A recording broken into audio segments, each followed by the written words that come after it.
been reading the news about corporations over the last few months? Wells Fargo. Heard about Wells Fargo over the last, actually few years. Wells Fargo is known these days for employees setting up millions of fake accounts without their clients' knowledge. And the news media says the reason for that is it was a culture of unrealistic sales goals that overcame any ethics that they had. How about United Airlines? Heard about them in the last year? An attendant at United Airlines drug a passenger off the plane. The passenger happened to be from Louisville, Kentucky, as you may recall. Got a lot of attention about a year ago, or maybe a little longer than that. And the news media said that that incident was due to a culture where people's actions were scripted and they had very little leeway to use their better judgment. How about Nike? You probably heard about them in the last 2 weeks because Nike has been in the news for their women who led a revolt because of discrimination and sexual harassment.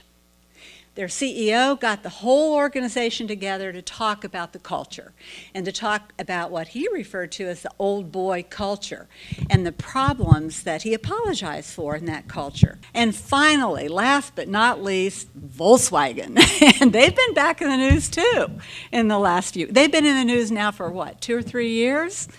And again, last week, 2 weeks ago, they were back in the news because their former CEO, Winterkorn, was indicted for fraud for the emissions scandal. So I'll have to say that the cultures of corporations haven't really gotten very good press lately. And I ask myself as I look at those headlines, what do they all have in common? And I found a couple things that they have in common. One is they have leaders that supported a culture that allowed for malfeasance. They all have that in common. And I know that many of us think that culture is one of those squishy concepts that you can't really tie down. It's very concrete. Culture is about what leaders do. It's about what leaders condone. It's about what leaders encourage, what leaders reward.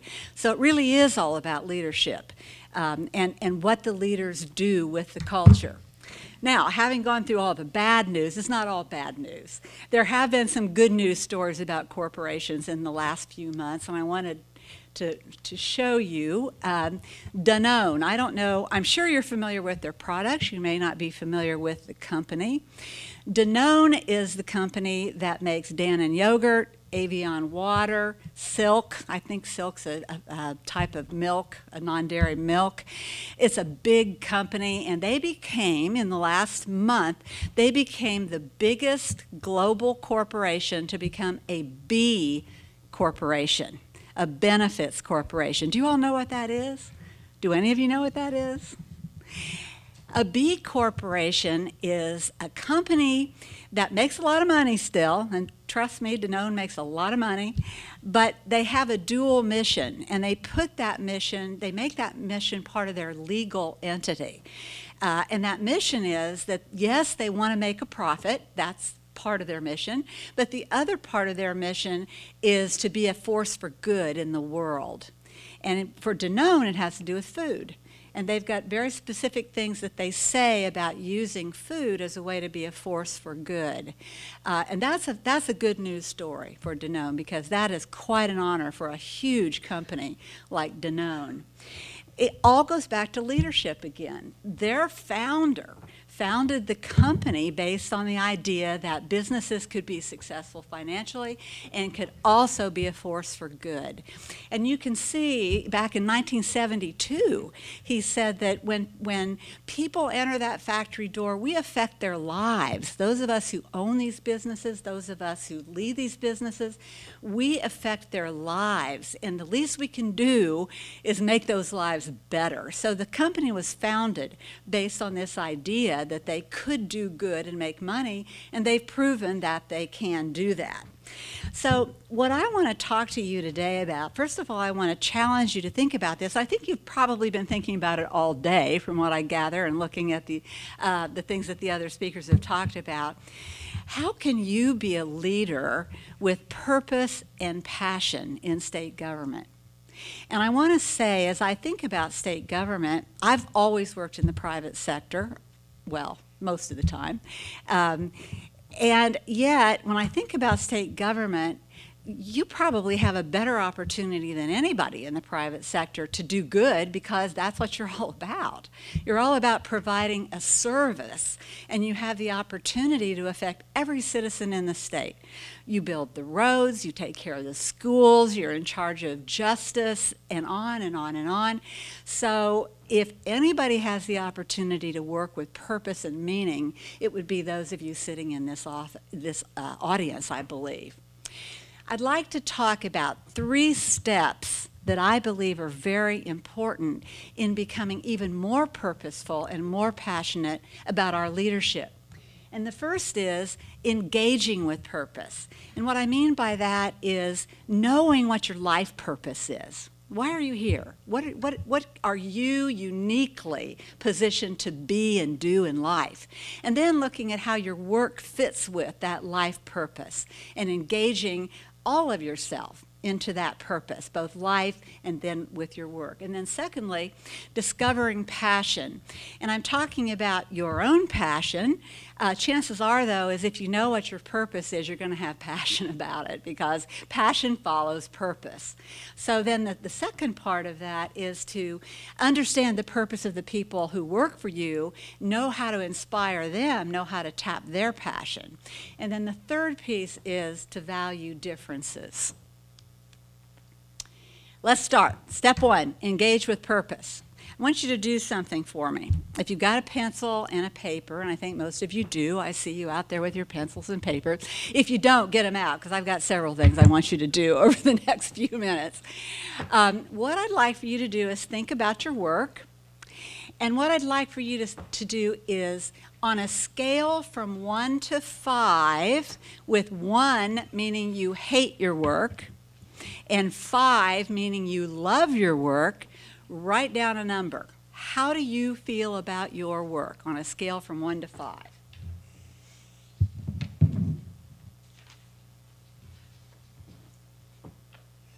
You got it? Everybody got it? I hope there's nobody in the audience who can identify with Drew Carey in this slide. However, if you do identify with this slide, I highly encourage you to rethink what you're doing, because it's not true that all people hate their work. It's just not true. There are those of us who really love our work. And so if you do hate your work, if you chose a 1, think about it. Maybe you're in the wrong place. Maybe you're not thinking about the purpose of your work right. But I don't think there's probably anybody in the room who really can identify with this slide. All right, now, maybe, I see a few people, talk to me afterwards. Now I've got something else I want you to do. I want you to ask yourself, what is the purpose of your work? And I've got some alternatives here, and what I'd like for you to do is choose the alternative that comes the closest to how you would describe the purpose of your work and write it down. Just the letter. You don't have to write the whole sentence down, just the letter. Which would, of course, all of us work for pay. I'm included. That's a given. But what else? What is the purpose of your work from your point of view? And I want you to turn to your neighbor, somebody sitting beside you or sitting behind you, and I want you to tell them what your purpose is and ask them to tell you what their purpose is. Let's take just a minute or two to do that.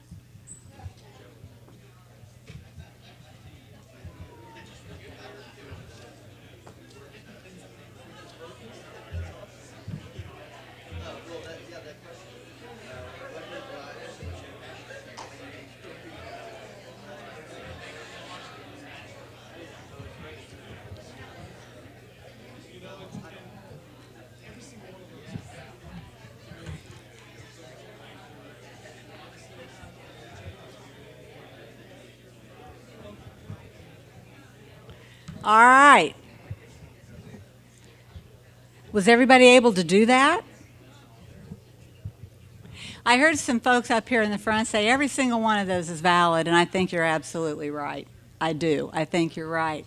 I would argue, however, and actually this is a question for you because you wrote down a number for how you felt about your work. And I want you to look at that number or think about that number again and then think about what you chose up there in terms of purpose. And my guess is that those of you who chose C or D as your primary purpose, not that they're not all valid, they are, but those of you who chose C or D probably had 4s or 5s on your scales for how much you liked your work. Yeah, I see some heads nodding. That's not always the case, but that's often the case because passion follows purpose. Once you know why you're doing what you're doing, it's a whole lot easier to get excited about it. Let me tell you my story. Everybody has a story, and I've got one. I want to tell you that I started my business when I was 30 years old. I've been in business a long time. I like to tell people I started when I was 2, but that's not really the case. I started when I was 30 years old. I'd been teaching at Transylvania University previously. Some of you probably have heard of Transylvania. Anybody go to Transy? Anybody? No? Okay. Well, anyway, I taught at Transylvania for a few years, and while I was teaching at Transylvania, I started doing employee development work at IBM, the IBM facility in Lexington. And at the time, IBM was going through a huge change, and what they were doing is they were changing from making one product to another product. And I just have to be honest with you, they were going from making Selectric typewriters to personal computers. That's been a long time ago. And because I was out there, and I'm a psychologist, they asked me, they didn't want to lay anybody off during this transition, but people were going to lose their jobs because they didn't have the right skills anymore. Building Selectric typewriters is not the same as building computers. And so because they didn't want to lay people off, they asked me to help them set up a process for transitioning people to new careers. And I loved that. I helped them set up a retraining program. I helped them think about what this would mean to the people and their families. I ended up being in every IBM facility in the country during those times. And that's how I started my business. It was by accident, folks. It truly was by accident. But here's what happened. I loved it so much because it was connected to what my life purpose is. And I came to understand my life purpose during those days. The way I articulate my life purpose is this. I want to touch everybody I run into with respect and support so that they can recognize their own strengths and thrive. That's how I see my life purpose. And I was able to do that through the IBM work. So here I am. I've been in all these facilities. I had to hire people to help. I didn't know anything about running a business, but I started a business. And what I did at the time is I hired mostly women who had young families, young children. I was able to give them flexible schedules, and we worked like a family ourselves, and it was really wonderful. We were all very engaged in what we did. But over time, I got this big idea that I wanted to grow as a business, and I lost track of my purpose. What happened was I didn't know anything about running a business, so I looked at the big consulting firms and the big law firms and all the professional services firms, and I started mimicking what they did. And I started setting quotas for people. They had to go out and do work. They worked day and night. They worked weekends. If they didn't meet their quota, they didn't get their bonus. Everybody became really unhappy, as you can imagine. We were making lots of money. We were doing a lot of training, a lot of various kinds of work, mostly training, and we were selling our services to the highest bidder. So sometimes what we were doing is we were providing training that really was more like entertainment. It really wasn't helping anybody. It was entertaining people. But, you know, where's the purpose in that? I wasn't prepared to be an entertainer, and so I'm driving people like crazy. I'm unhappy myself. We're doing work for companies that we may not even respect. And then something really important happened. There was a big embezzlement in my company. For me, it was a huge embezzlement. And we almost went bankrupt. And that to me was a real turning point because I thought, I just can't do this anymore. I don't like this work. I'm not happy. Nobody likes me anymore. My employees really pretty much hate me at this point. I'm going to find something else to do. And then something miraculous happened. I got a client. It was BC Hydro in Vancouver, Canada, a wonderful company, and they talked about something I'd never heard of before. They talked about the triple bottom line. Have any of you heard of that?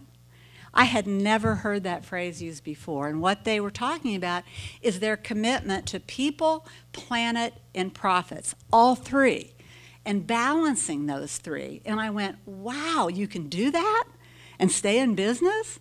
And all of a sudden, with that, what I'll now call an epiphany, I went back to my team and said, let's change. Let's do this differently. I need to be back in touch with my purpose, and you need to be in touch with yours. Let's come up with something better. And that's when our culture of collaboration and contribution was born. Now, of course, anytime you make those sorts of changes, there are consequences. I had to do things differently. I enabled people to live wherever they wanted to in the country. They no longer had to come to a building. We chose our clients carefully. We only worked with companies where we thought we could really make a contribution. So that meant we turned down work. So for a while, that was really scary. But I'll have to say it was definitely worth it. And again, I think for me, it brought me back to my original purpose. And that's what I challenge each of you to continue to ask yourself. Bring yourselves back to what is your purpose in life? And where does work fit in? All right, second. The second step is to discover the passions of your employees. Now, of course, first you have to know what your own passions are, because you can't inspire anybody else if you're not inspired. I found that out the hard way. And, of course, we don't really want to misinterpret what we're talking about with passion. I think some of the Nike executives got a little carried away and talked about work passion in a different way than I'm talking about it today. That's not what I'm saying. I'm talking about that inspiration that you find with work, that engagement that you find. And I don't want you to think that you know what engages your employees, because people make a lot of assumptions, a lot of which are not true. Now I'm going to give you another task here briefly. I want you to write it down so you can be honest. When you hear the phrase most of the time, what percentage do you think that refers to? What percentage of the time is most of the time? Write it down, please. Some of you aren't writing. Got it?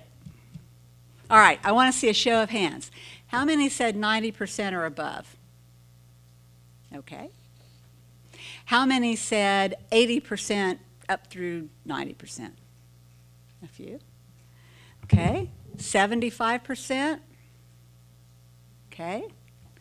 60% up to 75? All right. 50% up to 60. Anybody below 50? All right. There's always someone below 50. In every group, there's someone below 50. I love that little experiment. It always works. Always. I've never been with a group when that didn't work. And it's such an easy way to see what happens when we make assumptions. We all use that phrase most of the time. All of us use that phrase. And yet, if we're assuming that what we mean by most of the time is what everybody else means by most of the time, we'd be dead wrong. Did you see the way the hands came up in the room?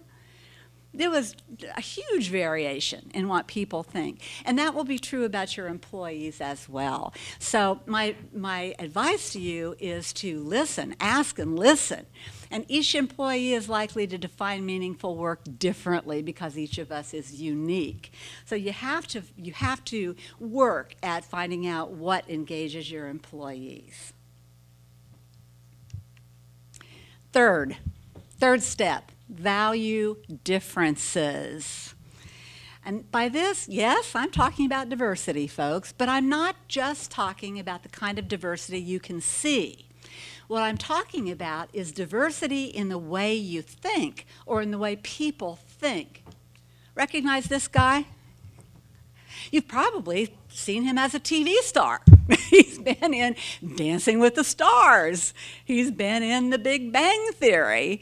And so many of you may not know that he had a different career before he was a TV star. He invented the personal computer.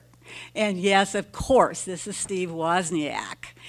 Steve Wozniak has a very interesting story in that when he invented the personal computer, he was working for Hewlett-Packard, and he went to Hewlett-Packard 5 times to try to sell that idea to them. 5 times. And he says he begged them to take it seriously, and they did not. And their thinking was, and the feedback he got was, why would anybody want a personal computer? Who would need a personal computer? Well, the rest is history, and legend has it that Mr. Hewlett at some point said, well, you win some, you lose some. Yeah, understatement, I'd say. So, moral of the story here is don't diss the disruptors, because they're the ones who change the world. And have the courage to be a disruptor if you have a crazy idea, a new idea, because then you'll be the one to change the world.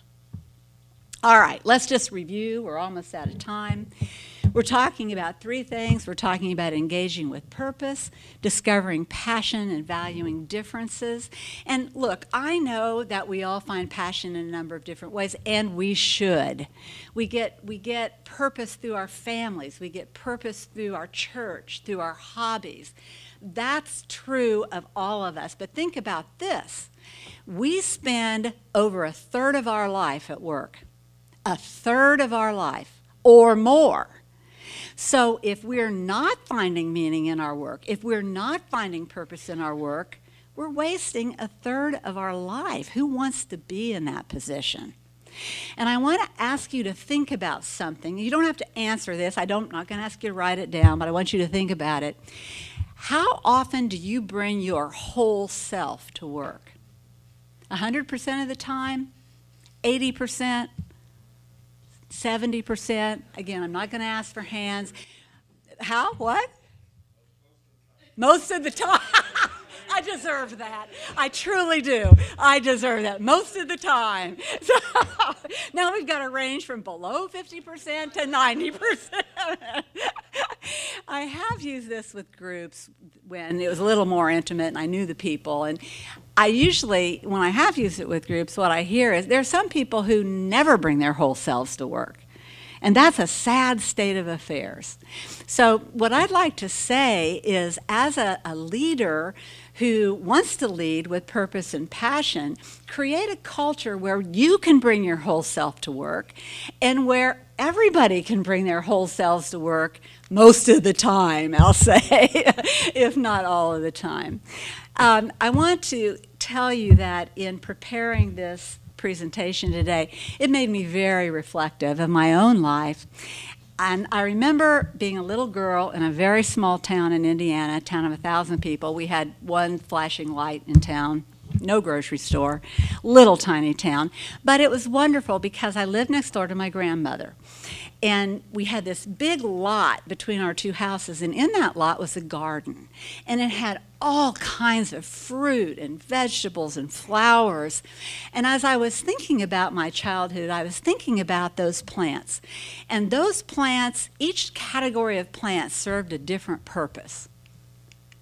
There were some that just smelled good. There were others that had a medicinal purpose. And then there were those that were just beautiful. And there were those that nourished us, ones that we could eat. And what I realized when I'm thinking about those plants is that each plant with its purpose contributed to this magnificent garden. And I want to leave you, if I can find it, with a couple of quotes. I can remember it. I won't quote him exactly, I can remember it. David Attenborough is a journalist from Great Britain who said, there are approximately 4 million different types of plants and animals in the world. He said that's 4 million plants and animals that can provide solutions to what it means to stay alive. Think about that. And the other thing I want you to think about is cultivate the garden that you want to grow. So what I would like to leave you with is this. Find your meaning. Find your meaning in life. Be able to articulate what's meaningful to you in life. And connect your work with what's meaningful to you in life, because meaningful work and meaningful lives go together. And go out and lead your people with that passion and purpose that you feel when you discover what it means to have meaningful work. And help your people find their passion and purpose so that they too can contribute to that beautiful garden that creates magic. Thank you.